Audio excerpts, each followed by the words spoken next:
kita ngobrol tentang new normality, new normal ini kan.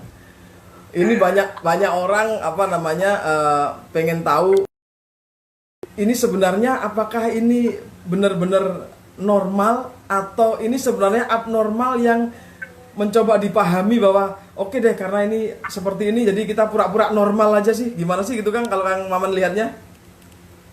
Sama kayak panjenengan, belum ada definisi yang sangat rigid, sangat pas tentang apa itu the new normal.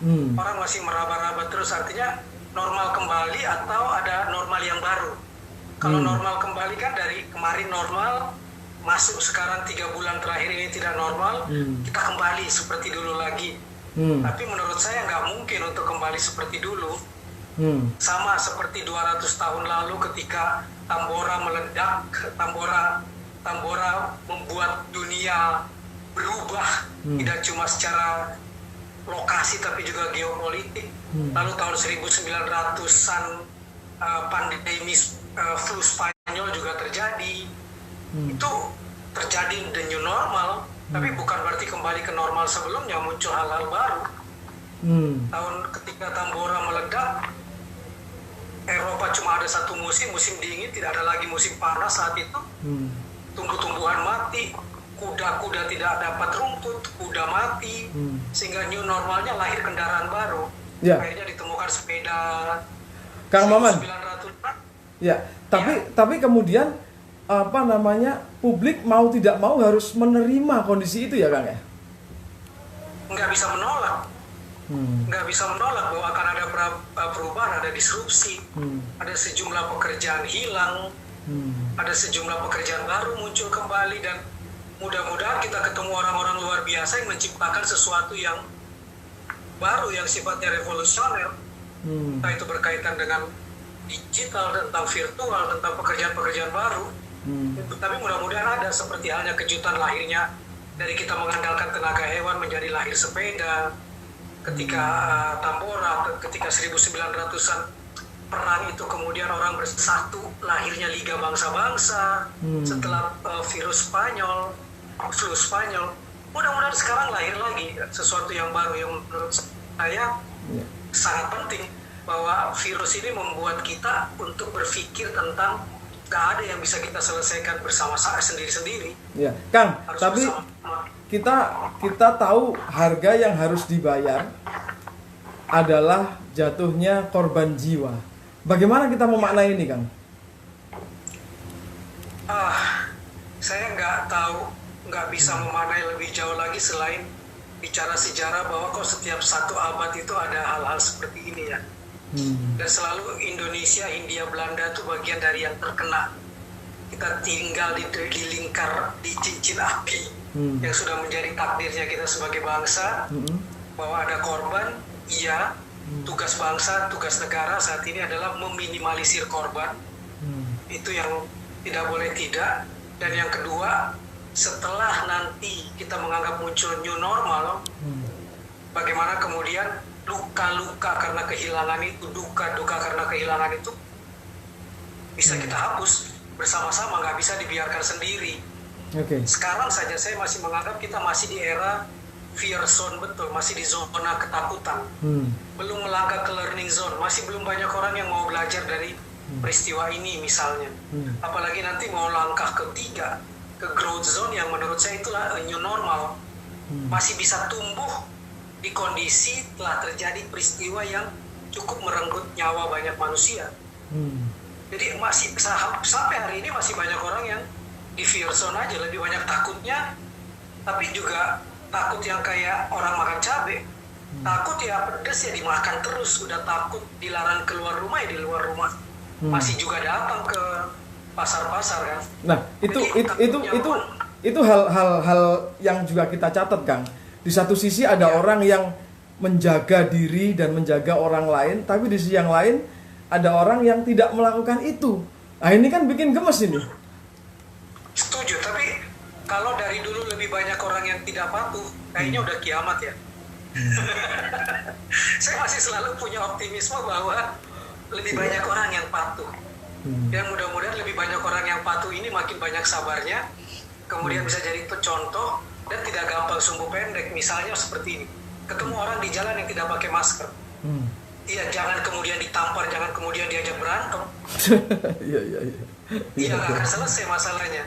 Kenapa kita tidak ketika bertemu dengan orang itu nggak usah pakai berantem dan kemudian jadi viral, tapi justru kita memberi masker kepada mereka misal.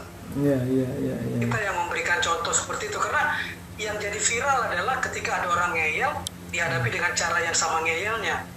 Kalau kami di kriminologi, kekerasan dihadapi dengan kekerasan, kedamaian tidak akan muncul kan. Nah, new normalnya nanti adalah bagaimana kita berusaha untuk punya batas garis toleransi dan batas toleransi, dan kemudian orang-orang panutan yang bisa menciptakan normal baru itu adalah orang-orang yang punya kemampuan untuk bersabar dan mau membimbing saudara-saudaranya untuk kamu salah tapi tidak dengan bentakan, tapi justru dengan jalan keluar. Ya, Kang, kembali ke Lebaran nih. Jadi saya melihat beberapa status, kemudian beberapa tayangan kawan-kawan yang coba merekam kondisi new normal ini ketika Lebaran. Ini kayaknya sudah mulai terbiasa. Dia dipaksa untuk pakai misalnya video call seperti kita sekarang, dipaksa untuk memakai Zoom, terus kemudian kemana-mana tidak dilakukan. Nah, ini apakah ini bentuk adaptasi yang dimaksud tadi ya? Ya, ini percepatan 4.0 yang sangat dahsyat. Buat saya ternyata revolusi 4.0 dibantu oleh semesta, dibantu oleh virus corona untuk kemudian akhirnya semua virtual. Saya saja misalnya tidak pulang ke Makassar tapi merasa ada di Makassar. Ketika saudara-saudara saya di Makassar mengirimkan gambar coto, burasa, tumbuh, jalan kote dan sebagainya, yang saya tidak makan. Karena cuma gambar, tapi saya seperti menikmati sesuatu yang baru dan seolah-olah saya ada di sana. Ketika saya berkomentar seperti itu, saudara saya bilang, salah satu bentuknya normal itu adalah bagaimana kita berbahagia bukan dengan lidah tapi dengan perasaan yang lain ya. Jadi ternyata ada asupan virtual yang dulu buat kita ngapain ya, kita itu astronot naik ke bulan tidak makan tapi makan pil yang untuk dimana nikmatnya dia makan pil. Hari ini kita merasakan betul hal tersebut. Kita tidak bisa kemana-mana, kita lihat gambar aja udah langsung merasa kenyang, udah langsung merasa di Makassar, sehingga saya menyebutnya ini wisata kuliner dan wisata kuliner virtual. Dan akhirnya kita akan sampai ke sana, sama dengan tiba-tiba orang bisa hidup di bawah laut dengan kapal selam, kan dimulai dari komik. Orang bisa hidup di udara dimulai dari komik.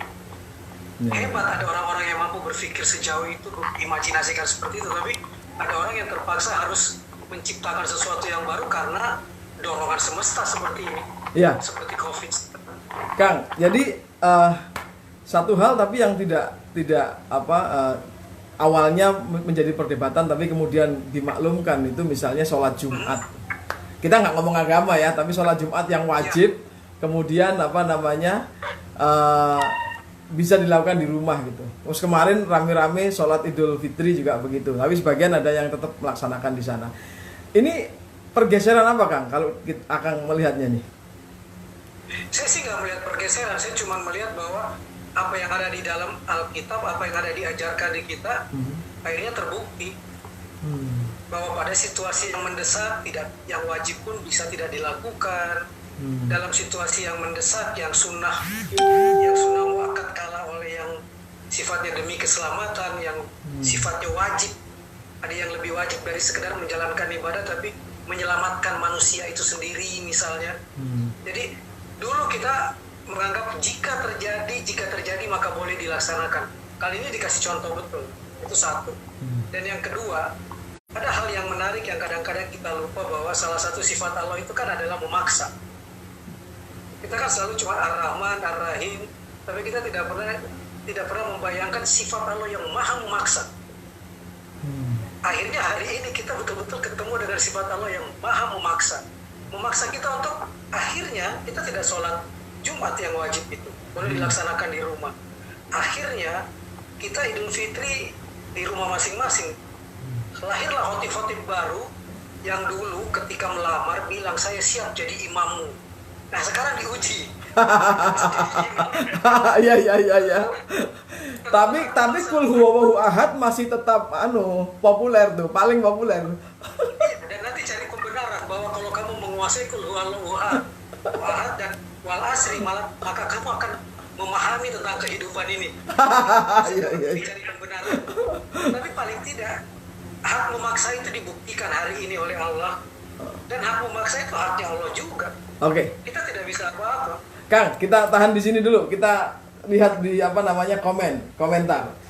Ini ada komentar dari Edi Prasetyo. New normal ini mempercepat disrupsi digital. Interaksi manusia menjadi semakin impersonal. Tapi dalam titik tertentu, nanti di masa depan muncul new normal alternatif buat mereka yang rindu interaktivitas personal. Nah, tapi mungkin justru nanti kita rindu pengen ketemu ngopi dengan Kang Maman, tidak cuman digital. Mungkin nggak seperti itu. Ini menurut kawan Edi nih. Sangat. Sejarah juga membuktikan tentang istilah back to nature itu kan. Ketika orang sudah di dalam terungku gedung-gedung tinggi, ketika para selebriti itu menemukan kekosongan ternyata di rimba, di belantara gedung-gedung tinggi, akhirnya mereka kembali kan ke alam, kembali ke nilai-nilai spiritual. John Lennon kembali, kemudian berangkat ke Asia, menemukan nilai-nilai yang lain. Orang kemudian menciptakan istilah kembali ke alam. Hal-hal seperti itu akan selalu ada. Itulah berputaran, sama seperti ajaran teman saya tentang jangan selalu sebarkan energi negatif. Kenapa? Karena bumi ini bulat sehingga energi kita tuh berputar di situ saja. Kalau kita cuma ngasih energi negatif, maka sebaran lingkaran itu jadi negatif. Coba kasih yang positif supaya sebaran lingkaran itu positif. Kecuali kalau di bumi ada yang bolong-bolong, energi ini adalah lingkaran kita, dan kita akan berputar seperti itu saja nantinya. Apakah mungkin pada suatu saat nanti misalnya katanya kita akan kebal, kita akan kebal dengan COVID-19. Kemudian di satu sisi kita akan menghadapi cobaan-cobaan lain semacam ini. Nah, ini kan mengerikan sekali bayangan-bayangan orang ini untuk di masa depan nih, Kang. Kena pengaruh teori herd immunity ya? Enggak. Ya, betul. Saya selalu percaya keajaiban tentang akhirnya manusia bisa beradaptasi di situasi seperti apapun. Orang yang di sawah, bapak ibu saya, kakek saya ketika di sawah cuci tangan di air yang mengalir pun begitu makan dan pakai tangan ya hidup sehat-sehat saja misalnya. Pada titik tertentu orang-orang seperti itu yang bisa beradaptasi dengan lingkungan, dia bisa hidup dengan seperti itu. Tapi saya punya kenalan yang sejak kecil oleh ibunya dikasih mandi pakai air mineral yang galon-galonan itu, ya daya tahannya harus selalu bertemu dengan galon-galonan air mineral seperti itu. Ketemu minuman yang sedikit saja kotor, gampang sakit perut. Jadi akhirnya kekebalan kita adalah keterbiasaan kita saja. Akhirnya kita akan terbiasa dengan itu. Persoalan hari ini adalah bagaimana mengkomunikasikan dengan tepat, dengan benar kepada publik. Tentang misalnya herd immunity dan sebagainya, tentang kita ke depan akan new normal. Tolong dong dibikin definisi new normal itu seperti apa? New normal bagi orang yang selalu bekerja di luar rumah seperti apa? Buat petani, buat pedagang dan sebagainya. New normal orang yang sudah masuk ke ruang virtual, masuk ke era 4.0 cukup bekerja dari rumah, yang disebut new normal itu seperti apa? Apakah new normal kemudian kita memutus silaturahmi tatap muka? Atau tidak dan sebagainya. Jadi setiap orang diciptakan untuk bertemu dengan kemampuan adaptasinya masing-masing. Saya tidak akan berani mengatakan bahwa setiap orang punya kesamaan cara beradaptasi, pasti beda-beda. Sehingga mohon betul negara hadir dengan para orang-orang cerdasnya ini untuk mendefinisikan dengan tepat apa itu new normal di berbagai level. Di berbagai level. Kita mau kembali ke gaya Orde Baru sedikit, silakanlah. Saya nggak mau. Saya nggak mau. kalau semua nuansanya saya juga nggak mau, makanya saya gundul. Nggak mau lagi jadi gondrong, nggak mau lagi kembali ke sana. Tapi misalnya dengan cara komunikasi untuk di desa, untuk mensosialisasikan apa yang disebut new normal, silakan bikin kelompok capirnya deh. Kira-kira kayak gitu. Ya. Jangan bikin satu cara pola komunikasi. Yang paling kita benci dari Orde Baru kan adalah rezim narasi tunggal. Yang sekarang sudah mulai muncul lagi tuh rezim narasi tunggal. Seolah-olah semua orang diperlakukan sama dengan cara komunikasi yang sama. Nggak bisa. Harus ada kecerdasan untuk berkomunikasi dengan beragam pihak, dengan beragam lapisan. Jangan dengan gaya kalau udah ada hukum ya harus dipatuhi oleh seluruh publik. Nggak segampang itu, Mas. Setuju. Perlu lapisan komunikasi yang sangat dahsyat. Ya saya nggak suka kembali ke narasi tunggal, tapi gaya kelompok capir yang kalau ke rakyat kelompok capir lah bahasanya. Kalau ke level menengah seperti apa, ke level atas seperti apa. Ya, oke. Kang, sebentar kita intip lagi kolom komentar. New normal dalam fase sekarang adalah reinventing new value lewat serapan-serapan imajinasi tentang normal baru. Ed, ini Edi lagi nih. Ed, kan kalimatmu ini yang orang lain paham itu loh. Ini apa reinventing new value ini dibaca. Ini oke lah, tapi kita paham. Saya sebenarnya sepakat ini. Jadi sebenarnya ada imajinasi tentang kehidupan yang normal. Quote and quote new normality gitu. Meskipun kalau ada yang bilang new normal itu sebenarnya tidak seperti sekarang. Tapi new normal itu elemen-elemennya juga harus disiapkan. Misalnya memperbanyak misalnya pantauan-pantauan, memperbanyak sains dan seterusnya. Gitu-gitulah, Kang Maman. Ya, setuju. Harus ada sesuatu yang baru. Nggak bisa kita cuma menganggap ya new normal. Sekolah masuk lagi, kerja kembali lagi normal, cuma dikasih jarak, cuma tetap pakai masker, ada social distancing tetap muncul. Enggak, sains tetap muncul. Dan sebenarnya kelompok literat sudah meramalkan hal ini, bahwa untuk hidup yang bisa bertahan di kedepan hari nanti, nggak cuma 1-2 literasi yang harus dikuasai, tapi minimal 6 literasi. Nggak cuma literasi baca tulis dan literasi numerasi, tapi juga literasi digital, literasi finansial, literasi sains yang tidak boleh dilupakan, dan literasi budaya dan keluargaan. Dan 4 ini harus diikat dengan 4 hal. Komunikasi yang benar, tadi yang saya harapkan ada dalam berbagai jenjang.